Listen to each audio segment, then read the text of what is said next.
Hello ulit sa inyo mga kapilong at gagawa na naman ako ulit ngayon ng isang tutorial. So ang tutorial nito ay napakahalaga sa mga nagsisimula pa lang na YouTuber dahil ito ay kung paano mag-download ng sound effect. So turo ko yan sa inyo mamaya kung paano yan gawin at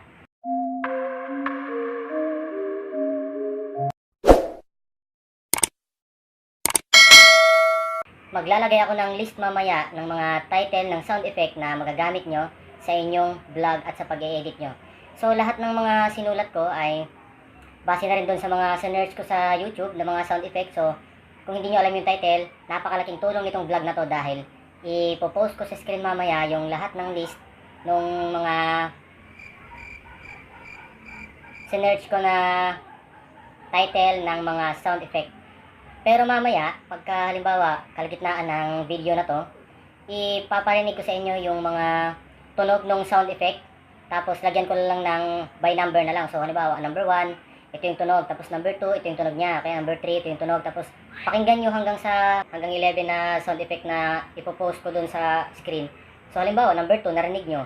Tapos tingnan nyo na lang dun sa listahan kung saan yung number 2. Tapos kopyahin nyo na lang. Para madali nyo lang matrace. So halimbawa, pinarinig ko sa inyo yung sound effect number 1 at nagustuhan nyo. So isulat nyo yung number 1. Tapos pag nagustuhan nyo ulit yung number 2, isulat nyo ulit yung number 2. Kasi pagkatapos ng video na to, ipopost ko na sa screen yung list ng lahat ng sound effect. So halimbawa, nagsulat ka ng number 1. So dun sa dulo, i-screenshot nyo na lang yung pinaka list ng sound effect para pagka gusto nyo yung number 1 o kaya number 2 o kaya number 3, madali nyo lang malista. Kasi pag ganito ang ginawa ko, halimbawa, pinatunog ko yung sound effect number 1, tapos nilagyan ko ng title. Siyempre, medyo mabilis yun, magne-next ka agad yun. So, mahihirapan kayong kopyahin yung title ng sound effect. Kaya ganun na lang gagawin ko para hindi kayo mahirapan at para mas mapabilis para sa inyo. So, update ulit mamaya at papakita ko sa inyo ngayon na. Bye-bye! A few moments later. At ito na mga kapilong, papakita ko na sa inyo kung paano mag-download ng sound effect. So, unang-una, punta muna tayo ng YouTube. So, pag nasa YouTube na kayo, i-search natin yung pangalan, yung pinaka-title ng gusto nating sound effect. Halimbawa, ilagay ko rito, DJ Stop.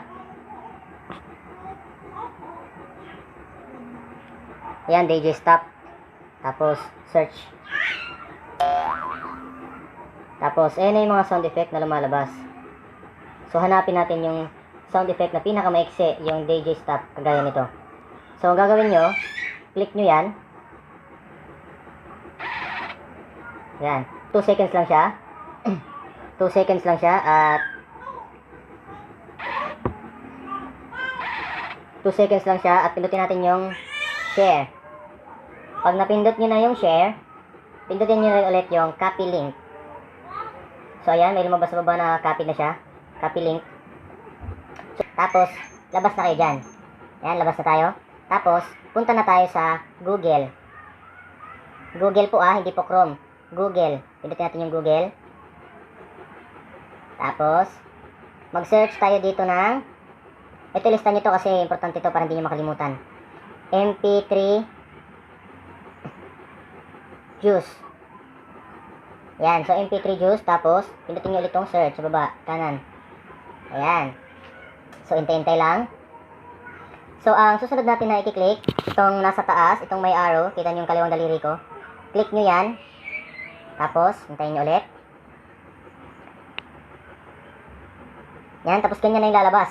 So, dito sa kulay puting to, ilong press nyo lang yan, tapos may lalabas paste.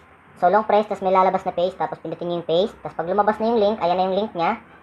Pindutin natin itong search sa kanan. Search sign. Yan. Tapos, loading na siya. So, hintayin natin. Tapos ayan na yung title niya, sound effect, DJ Stop. So, click na natin yung download. So, na-click na natin yung download. So, saglit lang yan. Mabilis lang yan pag malakas yung internet mo. Basta siguraduhin nyo lang na may internet kayo para makapag-download kayo ng sound effect. Yan ang pinaka-mahalaga sa lahat. Tapos may lalabas na app, okay na yan. So, ganun lang ang gagawin nyo. Sundan nyo lang yon. Mas maganda talaga, ilista nyo yun. Tapos, tsaka nyo isa-isahin pag nag-download na kayo. So, punta muna tayo ng Power Director Editor. Yan. Tsaka para sa kaalaman ng lahat, Power Director man or KineMaster, parehas lang po yan. Dito nyo po yan makikita sa download. Kasi KineMaster yung gamit ko dati. So, makikita nyo siya dito sa download. Tingnan natin sa download. So, ito yung download. Ayan po, ito yung download. So, click natin yan. Nandyan na yung mga dinownload kong mga sound effect dati pa. Ito yung dinownload natin ngayon na DJ Stop na sound effect. Ayan siya.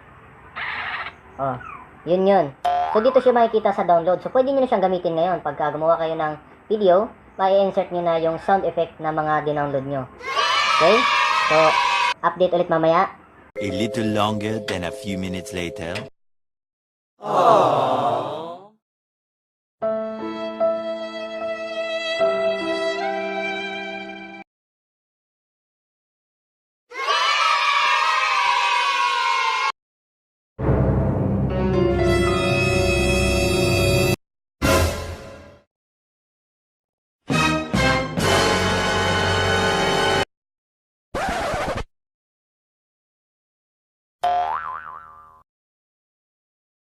Ginagawa mo.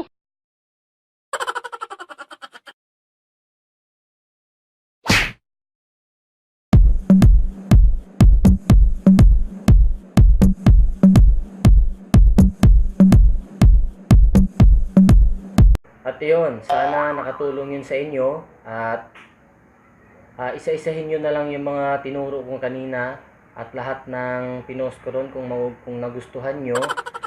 So, kayo na bahala kung aling sound effect doon ang ida-download nyo. Basta sana nakatulong yan. At gagawa pa ako ulit ng tutorial na makakatulong sa lahat ng manonood ng mga vlog ko.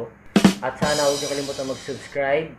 At marami pa akong gagawing vlog na makakatulong sa mga gustong magsimula sa YouTube. So maraming salamat at magandang gabi sa inyong lahat mga kapilong at mag-iingat kayo palagi. God bless.